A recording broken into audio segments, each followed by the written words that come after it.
With mortgage rates on the rise once again and home prices up from last year, what will happen to the US housing market through 2025? In today's video, I'll share all the details, including a new article from Corelogic, which shares the latest housing market forecast, including the 5 cities in which they believe home prices will decrease the most over the next 12 months. I'm excited to share today's video with you guys, but first, if you guys haven't subscribed just yet, I invite you to do so because I post frequent housing market updates so you guys can be more informed. With that said, I have a lot to share in today's video. Thank you so much for joining me, and let's begin. This housing market forecast is again from Corelogic, just posted on November 5th, which was yesterday at the time of filming this video. So let's first talk about what happened over the previous 12 months. This report covers the month of September, and the forecast goes through September next year. So home prices nationwide, including distressed home sales, increased year over year by 3.4% in September 2024, of course, compared to September last year. Here's something that caught my attention though, because I've been making this video for years now. So looking at the year-over-year change in home prices, this is, by the way, based on their HPI or their home price index. Back in July, the year-over-year change, this is July this year compared to July last year, was a gain of 4.3%. Then in August, the gain decreased to 3.9%. Now in September, it's only at 3.4%. Therefore, home price growth is slowing down, at least over the past few months. In my personal opinion, this is due to elevated rates, but also due to elevated home prices, and also, frankly, as well, an increase of inventory as well. Depending on the source of the data, inventory is up by about 15 to about 35% on a year-over-year basis on a national level. Of course, every market's different. There's 8 states right now that have more houses for sale as of the end of October compared to October of 2019. Whereas areas in California, the Northeast, parts of the Midwest have a lack of houses for sale compared to pre-pandemic era. In any case, I want to share their forecast with you guys right now. So I want to share their forecast from 1 month ago, or 1 year ago, I should say, to see how close they were. So this is posted on November 7th last year. Their forecast from September last year through September this year was a gain of 2.6%. And again, home prices increased by 3.4%. So quite a bit lower than what actually happened. Here's our forecast though. The forecast is calling for a gain of up by 2.3% year over year. And then for home prices to decrease by 0.1% compared to the previous month. And that of course is a decrease of 0.1% from September this year through October 2024. Then the year-over-year increase to be only 2.3% through September of 2025. And that obviously is quite a bit lower than the gains we saw over the past 12 months. In other words, home price growth basically slowing down due to the rapid rise in inventory, elevated rates, and of course, elevated home prices as well. Here's what the chief economist for Corelogic had to say. Like much of the housing market at the moment, home prices remain relatively flat coming into the fall. I would say this is talking about the year-over-year change has been relatively flat, and it's been pretty flat basically all year. The changes in home prices, according to Redfin, for example, is up by about 3 to 5% all year. Despite some improved affordability from lower mortgage rates during August, we also saw that in the early part of September, by the way. Home buyers mostly kept on the sidelines and decided to wait out the mortgage rate drop for a potentially better opportunity next year. When the current volatility, volatility right now is an understatement. Uncertainty surrounding the election's outcome. This was posted again yesterday prior to the election, and the impact on long-term rates may be slightly clearer.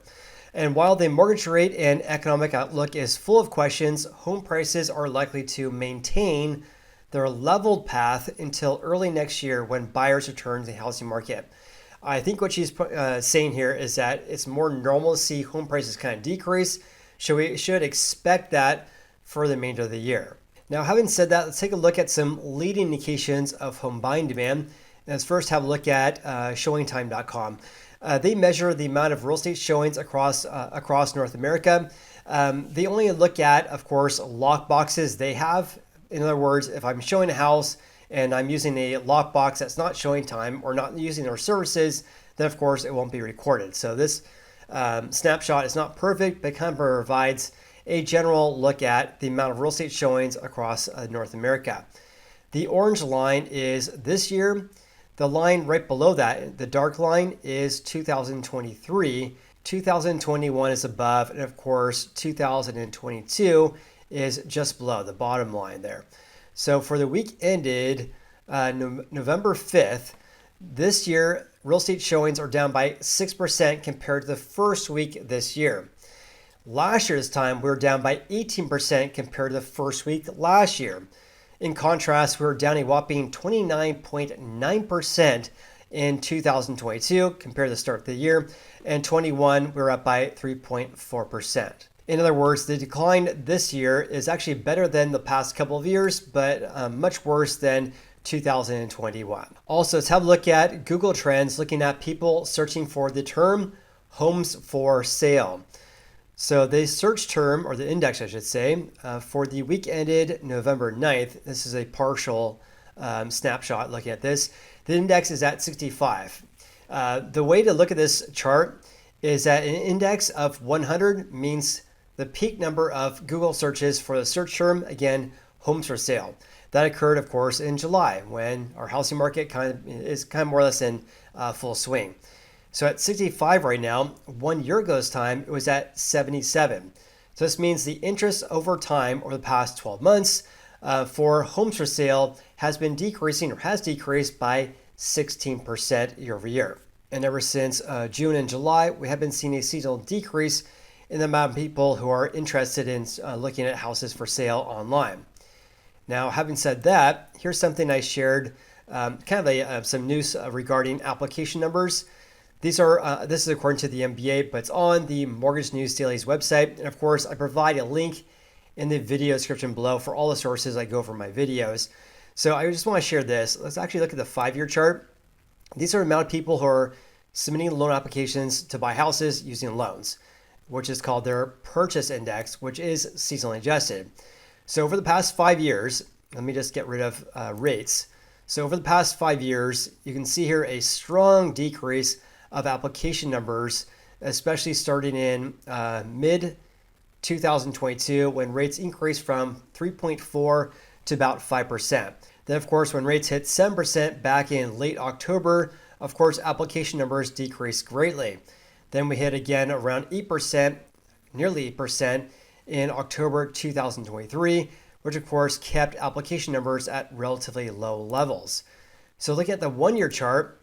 You can see this is actually not updated compared to the report that was actually just announced today, but we're at about 130 right now, which is higher compared to 1 year ago. But you can see here application numbers have been relatively flat all year. What this means to me is that there's a low level of application numbers, of course. Therefore, this means that we should expect to see a low level of closed home sales for people using loans over the coming months as well. That's due to this, but also due to the fact that we're kind of getting into the slow season where real estate transactions kind of slow down anyways. All right, getting back to Corelogic's housing market forecast, let's look at what they had to say 1 year ago, because look at this.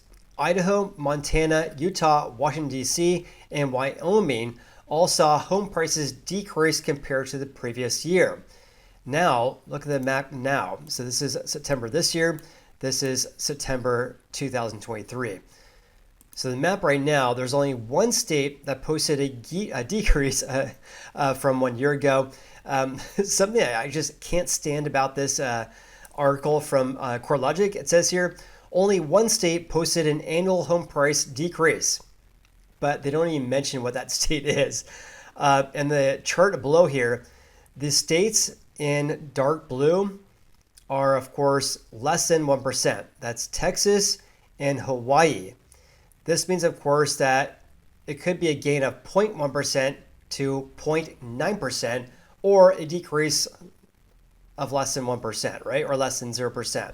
So I'm guessing that the state that posted a decrease is actually in Texas, because 1 month ago we had Hawaii, Texas, and Louisiana of a decrease of 1%. But there was only one state that fell on a year-over-year basis. So I'm guessing that Texas, due to a glut of inventory, in any case, it's kind of frustrating why they don't even mention what the state is that's down. But here's what they do mention, though. They mention the top 10 states that posted the biggest increases, though. So Rhode Island led the nation, up by 9.1%. Then we have New Jersey, Illinois, New York, Wisconsin, Ohio, Nevada, New Hampshire, South Dakota, and Connecticut. One thing that I noticed here is that most of these states are areas located in the Midwest or the Northeast where they have a lack of houses for sale from 2019, unlike Texas, Florida, Tennessee, Utah, Colorado, Washington, and Oregon, for example. In regards to the 10 metros they closely follow, here's their map from 1 year ago, looking at home price changes from September 22 through September of 2023. What really catches my attention is that Miami, Florida, I've been making this video for years now, but Miami was the biggest gain, has been the biggest gain for quite some time. But Las Vegas was down by 0.3%. Phoenix barely squeaked out a gain, up by 0.6%. And Denver and Houston were up by less than 1.6%. Look at the map now, though. Las Vegas has posted a big gain, up by 6.1, quite a bit different compared to the decrease of 0.3% 1 year ago. Phoenix is up by 2.1. Denver and Houston are barely squeaking out a gain still. Denver up by 0.9 and Houston up by 1.4%. San Diego is still up by 4.7. 1 year ago is at 5.9. But also Chicago, Washington, D.C., and Boston were up by more than 4%. And now, same thing. Chicago is now up by 6.7, Washington 4.7, and Boston up by 4.6. Miami is up by 6.8% though. And lastly, let's have a look at the top 5 metros in which Corelogic believes home prices will decrease the most through September of 2025. Those markets are the Provo, Utah area. Number 2 spot is Atlanta, Georgia, then Salt Lake City, Utah, Gainesville, Florida, and rounding out the top 5 is Palm Bay, Melbourne, Florida, all with a very high probability that home prices will decrease over the next 12 months. With that said, please like and subscribe. Of course, share all my videos on your social media, any video you guys want. I appreciate the support. Have an amazing day, and we'll see you in the next video.